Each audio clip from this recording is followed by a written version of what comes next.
For as long as I remember, that damned eye, it watches. I make him meals, and it watches. I bring him food, and it watches. I prepare his meds, and it watches. Even as he sleeps, it watches. Through the door, it watches. As I grab the hatchet from the shed, it watches. With each swing, it watches. As I put the pieces under the floorboard, it watches. Even through the floorboards, it watches. Hello, officers. No, my father is not home. Thump, thump. Yes, he's visiting a cousin abroad. Thump, thump. Did you hear that? Thump, thump. Would you like a glass of water? Thump, thump. Are you sure you didn't hear that? The beating. The thumping. The heartbeat. It's coming from beneath the floorboards. The metal is cold on my wrists. It watches. The siren blares. It watches. The judge slams the gavel. It watches. The jacket is snug, tied behind my back. It watches. The walls are padded as I lay my head against them, and it watches. Watching. Watching. Always watching. Hello, Weirlings. It's your friendly neighborhood lizard lady. Did I make you shiver? Did that story sound familiar? Let's get into it.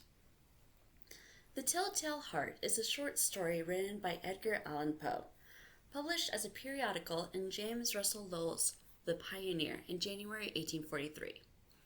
Now, since it is public domain, I could have just read it. But where's the fun in that? I mean, Stories in the Dark is all about creative writing and exploration of stories told in the past and present. I first read The Telltale Heart in English class while in high school in the early 2000s. Yes, I am a millennial. It is one of my favorite stories because of how it just gets to the dark core of humanity in only a few words.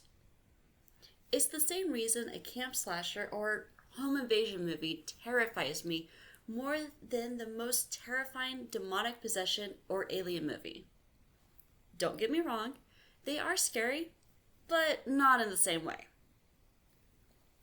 The Conjuring has its moments, but I'd much rather be at the Perrin house than with Ethan Hawke and Lena Headey in The Purge.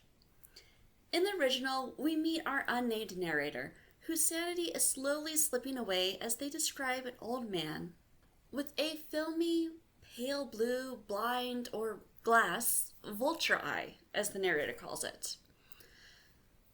The narrator describes meticulously how he murders the old man, the perfect murder, which, for my true crime weirdlings, we know there is no such thing as a perfect murder. But let's look at this like a true crime case.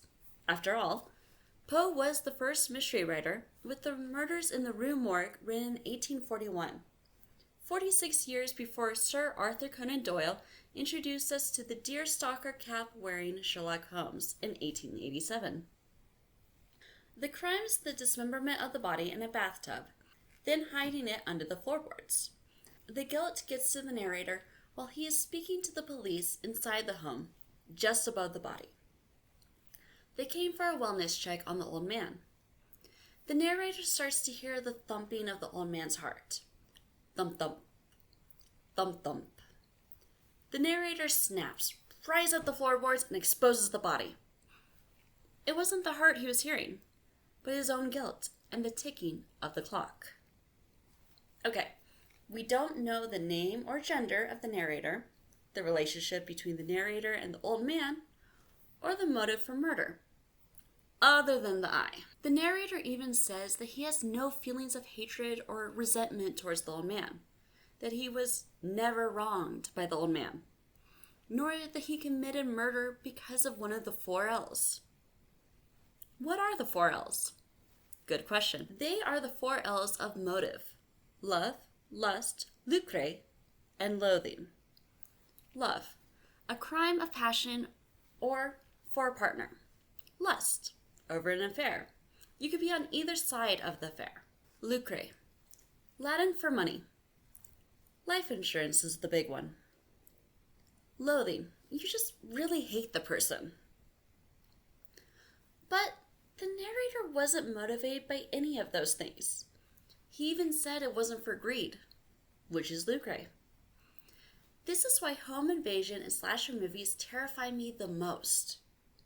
In The Strangers 2008, the most recent installment came out in February 2026, Liv Tyler asks, "Why did you pick us?" Dollface answers, "You answered the door." That's the motive. Just because. Tell me that isn't terrifying. Poe knew what he was doing, leaving it ambiguous, allowing us, the audience, to put ourselves in the narrator's position. We become the narrator, losing our minds over the course of 7 days. But there is no tape or a little girl climbing out of a well. So whether you read the original or watched a clear adaptation, you've probably seen one without even realizing it. If this rings a bell, you need to like and subscribe. If it does ring a bell, and you don't, I have it on good authority that Samara is coming for you. You've been warned. In a place under the sea, a place called Bikini Bottom, lives a sponge who lives in a pineapple. The sponge goes to his boss, a crab, a very cheap crab, who just gave his daughter, who happens to be a whale, a terrible, terrible gift. Boots. Squeaky boots. The crab tells the sponge that the boots are worth a lot of money, and he can have them instead of his paycheck. The sponge is naive, childlike. He takes the boots and is overjoyed. He squeaks, squeaks, squeaks, and figures out how to take orders with the boots. The crab is getting really annoyed with the sound.